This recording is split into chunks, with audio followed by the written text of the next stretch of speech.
justify and make divine your hatred of life, and with the sole goal of trying to incite a riot. And Hatun, for some reason, forgotten that she's a Christian, forgotten about Jesus, forgotten about the Bible, but now has become the sole embodiment of hatred. Because if we just had a pan around a moment ago, there's loads of Christians, loads of Muslims, they remember what they're here for, and what they are as a human being, and what they represent. And yes, we're all going to disagree. But now, as we just panned around, it's just heated debate. What no one else is doing is coming here, drilling holes into the Quran, a holy book. No one's doing that. No one's doing that. Because that's not what Youth Speakers Corner is, and it can never be that. You don't know where it can be. Come here to disagree with this. That's free speech. Free speech is not to come here just to be that embodiment of hatred of the world around you. And that's how she communicates. So what Hatun does is try to go up to as many different Muslims as she can until she can trigger one of them. This is her way of sanctifying her hatred, and then become her great goal and only aim, by the way, to Youth Speakers Corner is to be martyred on YouTube. This is her dream. This is her end conclusion, and this will never end. She will not give up on the dream of becoming martyred at Speakers Corner on YouTube. That is why. That's her end goal. Because I'm thinking to myself, every other week, I don't see this woman speaking about Christianity. I don't see her preaching Christianity. I just see her provocateur. Just being a provocateur, and I think to myself, you're destroying the main ethos of Speakers Corner, like you say. It is a place where people share ideas, debates, conversations, and people go home at the end of the day. I don't see no Muslim holding no Bible. No. I don't see no Jewish person doing that. But one thing you said in the video before, people please, this is part 2, that you're saying that she's actually coming out to start a riot.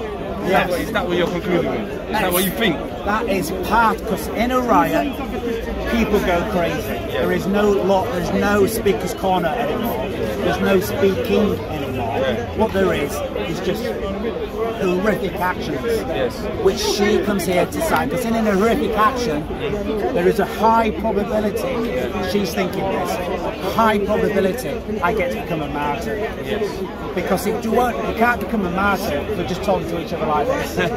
That's true. You're not just going to randomly punch me in the face. Yeah, I think so. Yeah, unless I start doing something to you or abusing you constantly, week in, week out.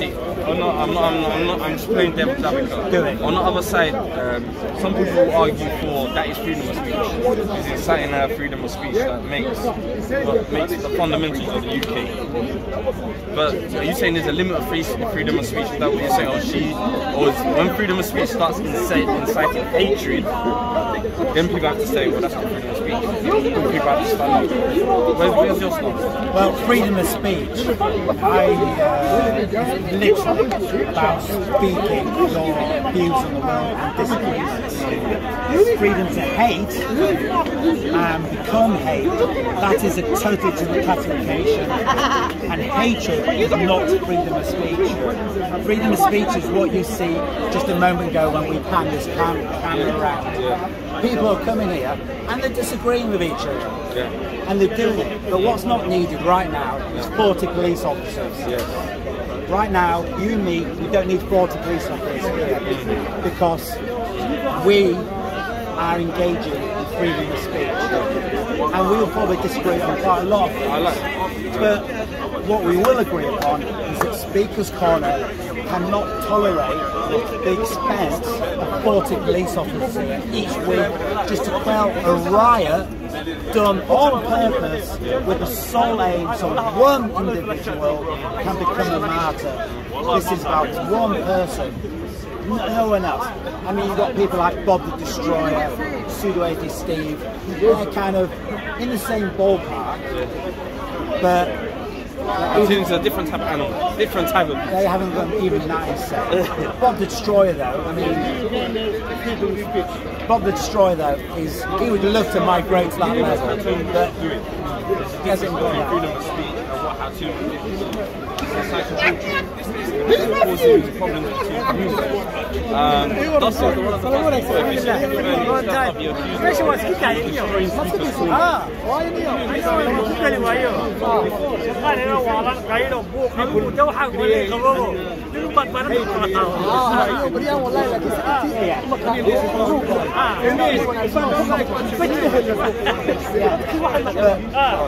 the problem is, Yo, that's a cara. she's not just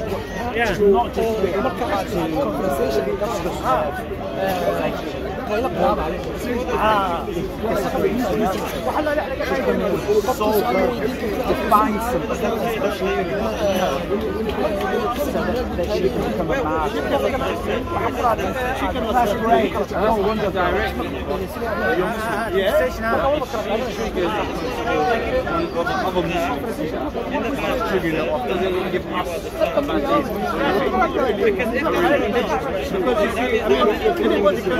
I can stand here and say bad things about this guy, and I'm lying.